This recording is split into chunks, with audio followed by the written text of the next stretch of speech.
Fala lá, pessoal. Vamos lá então para mais uma questão aqui de história. A questão diz o seguinte: leia os dois textos abaixo. Então nós temos ali o texto 1 e o texto 2. Texto 1. Chefes altamente qualificados do movimento de março de 1964 preferem chamá-lo contra-revolução.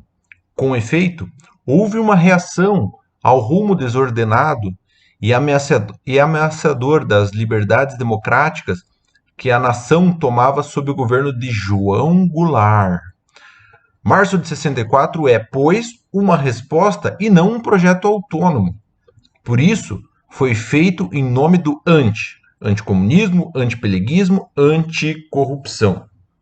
Tá? Então a gente tem um texto ali, claro, março de 64, está se referindo ao quê? Ao golpe, à ditadura, à implementação da ditadura militar no Brasil, né? O início da ditadura. Texto 2. Com efeito, o governo de João Goulart não caiu por seus defeitos. Ele foi derrubado por suas virtudes, essencialmente porque representava uma ameaça inadmissível para as classes dominantes. Quem viveu aqueles últimos meses de tensão recordará o ódio que se alastrava por toda a casta de privilegiados contra o governo nacionalista e sindicalista, como o entusiástico apoio popular ao governo trabalhista e reformista. Nós temos dois textos completamente diferentes. Isso tem que ficar bem claro. Dá uma pausada, leia o texto e entenda o que os textos estão falando. Tá? O primeiro texto está a favor ou contra a tomada do poder pelos militares? Está a favor. Tá ou não é? Porque, vamos contextualizar. O que aconteceu em 64? Quem que era o presidente? João Goulart. E esse nome aqui, eu vou inclusive... João Goulart, é um nome importante que está aparecendo aqui e aqui. Tão importante que eu vou falar mais sobre esse cara aqui. Vou ter que falar mais sobre essa figura importantíssima que era o presidente. Tá, então, o João Goulart, quem que era esse sujeitinho aí? É o cara que veio lá do Rio Grande do Sul. Ele já tinha sido deputado. O histórico dele, ele já foi deputado estadual. Ele já havia sido deputado federal também. Ele já havia sido também ministro do Trabalho do Getúlio Vargas. Tá lembrado do Getúlio Vargas? Outra figura muito importante aqui na história do Brasil, mas muito mesmo. Então ele já tinha sido... Tem uma carreira aí na parte da política faz tempo, já tinha uma caminhada aí, né? Na parte da política. Só que aí a gente tem algumas coisas muito interessantes sobre ele. Aqui tem uma coisa que eu duvido que você saiba. Até porque a maioria dos brasileiros já não sabe isso. Nunca se importou com quem são os vice-presidentes. Esse sujeitinho aqui, ele tem um apelido, o João Goulart. Ele era chamado, o pessoal chamava ele de Jango. O apelido dele. Só que ele já foi vice-presidente do JK, do Juscelino Kubitschek, do mineiro Juscelino Kubitschek, do cara que construiu Brasília. E o mais interessante, ele teve mais voto que o Juscelino Kubitschek. Dá para acreditar? Porque naquela época, o que acontecia?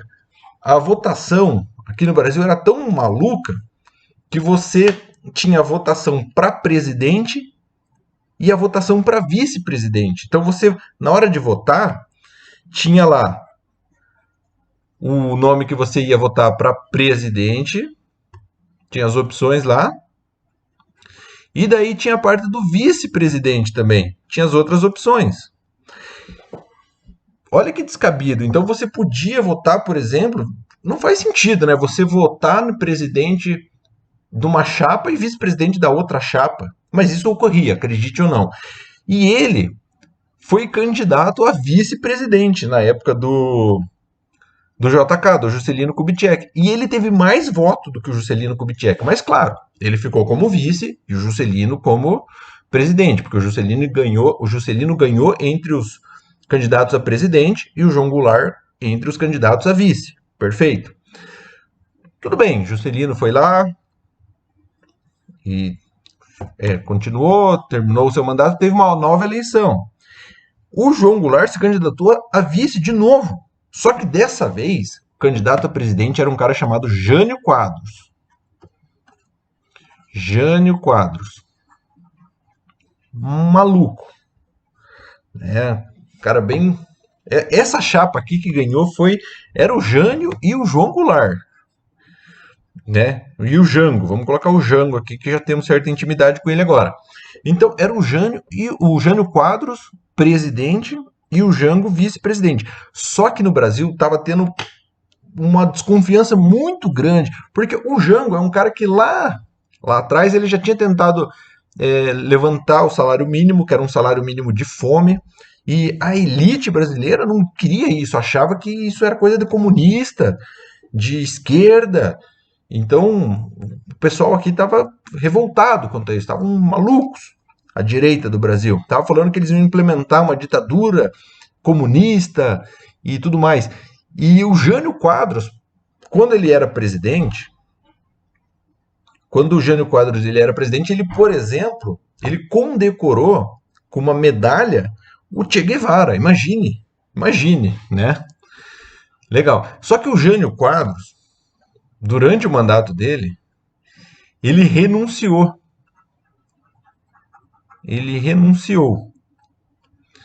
E a coisa mais louca é que quando ele renunciou, o Jango não estava aqui no Brasil. Porque quando ele renuncia, o vice para virar presidente tem que estar no Brasil. E ele não estava no Brasil. E o pior, ele estava na China. Pense. Na China, falando com o pessoal do Partido Comunista Chinês. Então, daí a direita endoidou aqui. E daí aconteceu uma coisa muito curiosa aqui no Brasil, que poucos também sabem. Durante esse tempo, o Jango deixou de ser presidente. Ele não assumiu, ele não era vice, virou presidente. Aqui virou um parlamentarismo. Os deputados fizeram uma votação lá, virou parlamentarismo. Teve o nosso primeiro-ministro.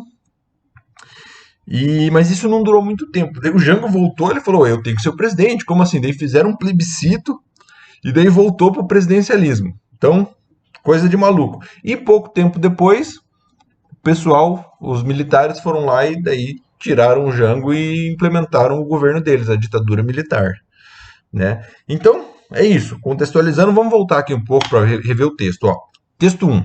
Chefes altamente qualificados do movimento de março de 64 preferem chamá-los de contra-revolução. Com efeito, houve uma reação ao rumo desordenado e ameaçador das liberdades democráticas que a nação tomava sob o governo de João Goulart. Março de 64 é, pois, uma resposta e não um projeto autônomo. Né? E é o anticomunista, o antipeleguismo, o anticorrupção. Então, tá vendo? Esse texto 1, ele tá a favor, né, do golpe de 24. Na verdade, ele fala que não foi um golpe, foi uma resposta, que se deixasse rolar, o comunismo ia dominar o Brasil e tudo mais. Então, tá a favor. O texto 2 está contra o João Goulart e a favor da ditadura. O texto 2 já é diferente. Ó. Com efeito, o governo de João Goulart não caiu por seus defeitos. Ele foi derrubado pelas suas virtudes. Ou seja, o texto 2 está dizendo que o governo era tão bom, propunha melhorias trabalhistas, reformas radicais de desigualdade no Brasil, que, por isso, as elites, as classes dominantes, acharam isso inadmissível. E daí fizeram todo o movimento junto com o exército para derrubar. Beleza? Então é isso.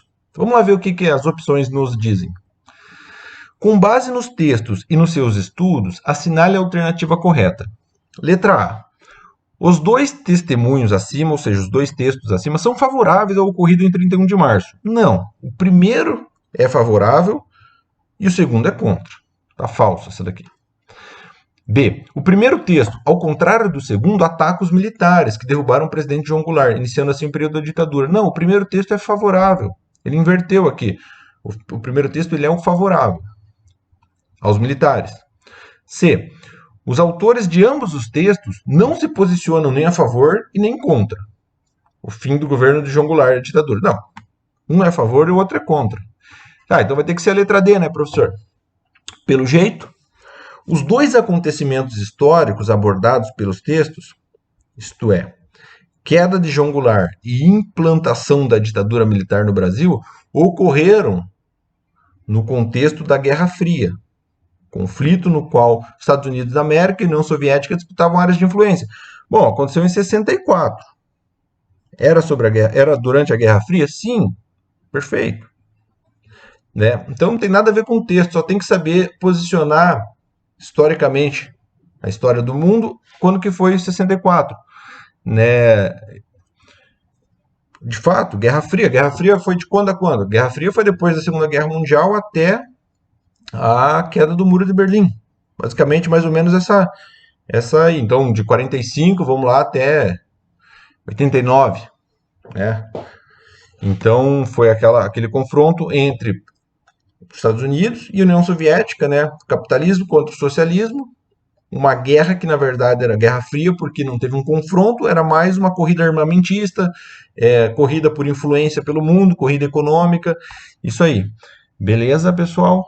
Questão aí de história que caiu no CPM, beleza?